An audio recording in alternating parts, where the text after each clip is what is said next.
బాబాయ్ వాళ్ళు చచ్చిపోయి అనుకుని పోయినాట ముసైతాను చచ్చిన నీళ్ళు పోయినాకు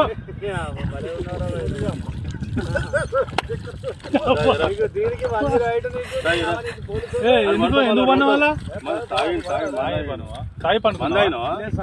ఎందుకు అనుకున్న వాళ్ళ ఈ చల్లదనానికి ఎండకు చేయలేక కన్నీకి ఓడిపోయి వచ్చిన గెలవలేక ఏం చేసావు 10 రోజుల నుంచి గణేట్ చేత నాతో గట్టించి నా కష్టం దోచుకొని గణేట్ రాయ్ నాకు అంటే డబ్బులు ఇచ్చారు కానీ క్షమ